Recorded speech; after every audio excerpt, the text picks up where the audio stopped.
What's good, people? Forgive me if I sound a little bit unenthusiastic and or low on energy. At the time of this here recording, it is 12:45 a.m.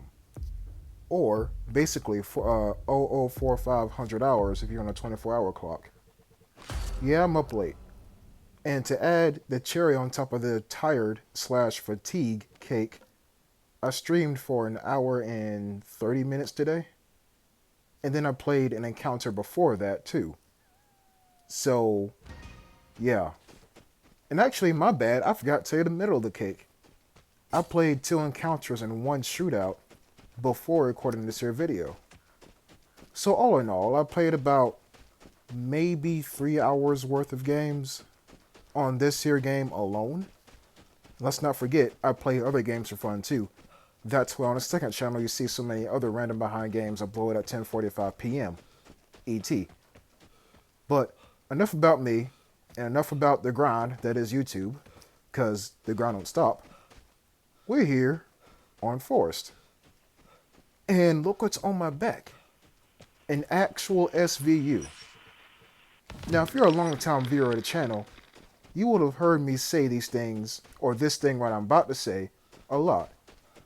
The SVU and the VSS need to be balanced against one another. The SVU does not deserve to simply be better than the VSS. I believe these two weapons should serve a different purpose. Like I said, one should not be better than the other one. But I'm not a developer, I'm not a partner, and even if I was extended the offer, I would not accept, and I just play the game. That's all I do. Now, this is Forest, like I said, and on this map, it's either hostile trees, players who don't move at all, or the almighty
Why was he behind that car for so long? Because he was loading both his Bugle and his M4A1, which both take the same ammunition, and both were on full auto. That's why he was behind that car for so long. Listen, I have seen some things in my day. I have went up against a guy who had two L85s. I've seen a guy with dual MG3s die to my radiation on an airdrop.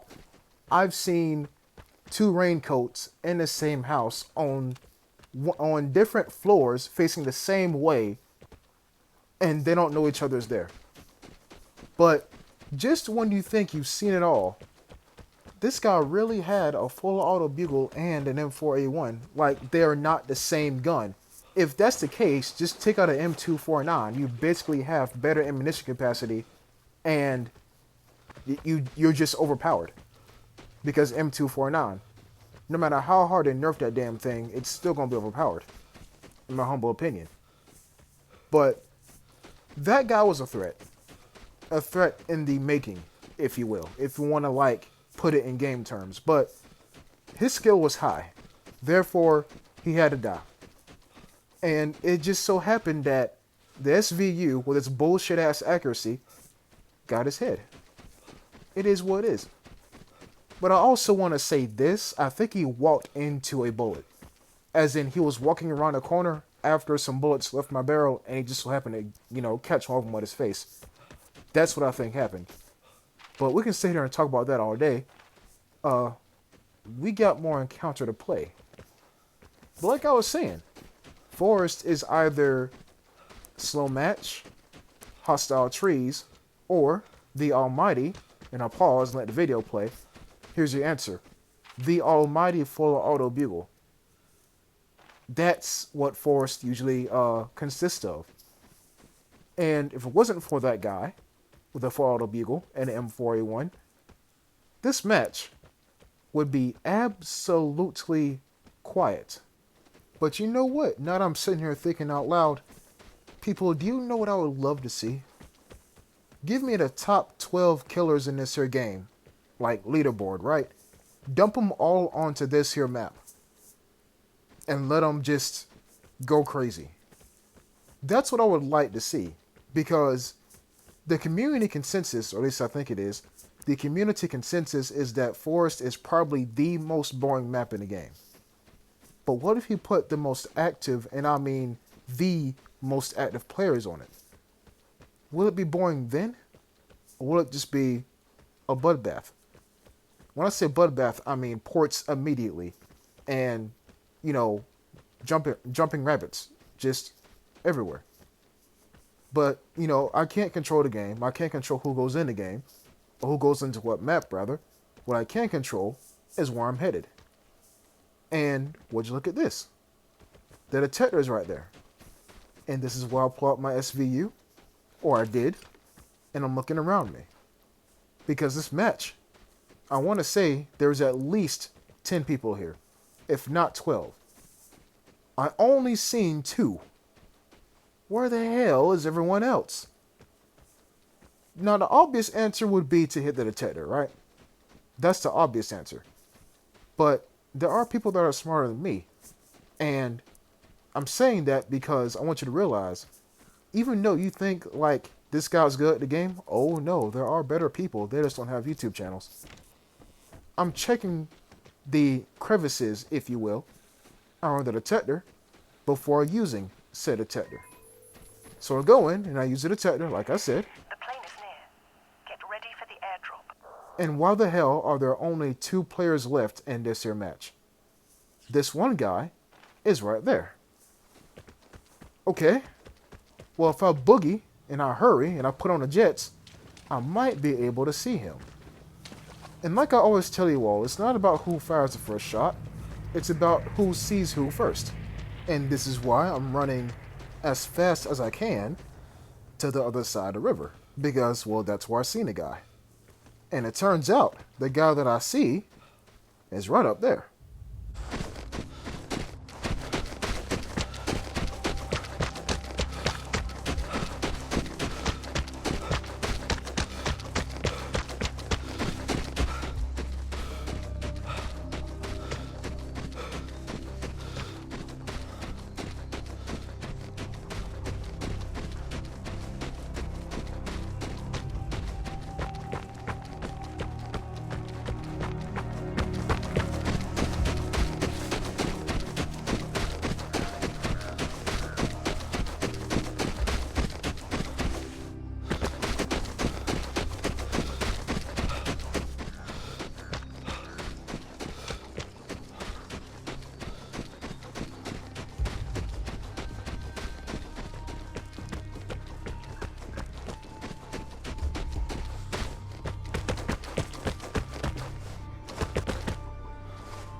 Let's see. That guy was in the blue house, and I watched him run up into the forest on a map called Forest. But, anyways, I watched him run into the forest, roughly in the direction of these two airdrops. There's an exit behind these two airdrops. What if he's trying to leave and grab an airdrop on his way out? Let me give him some time to execute his plan, and then I crush his dreams. That's exactly what I was thinking, and the plan worked. But there was two dots, right? And I want to say the guy that I seen and therefore killed was not the same guy that I seen running out the house. What I'm trying to tell you is there are two dots, and the guy that I seen running into the forest is not the guy that I just killed. I'm thinking there's another guy around. So I come over here to the second airdrop. Now remember, I don't know which one is real and which one is not, so I'm just going to go ahead and throw radiation on this one.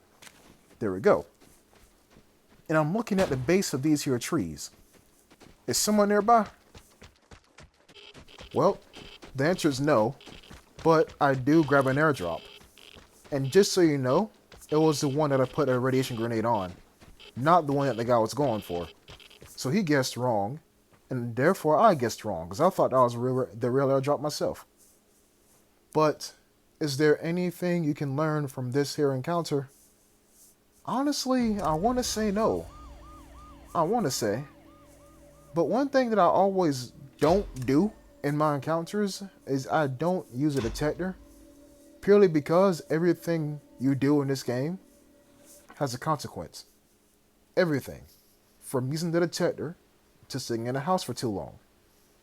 So there's no real quote-unquote right way to do things, but there is a less dangerous way of doing things. And it kind of depends on which way your moral compass points as to how you want to play this game. Just know, if you like what you see here, then hit the subscribe button, because I do this daily. I'll see you next time. Peace.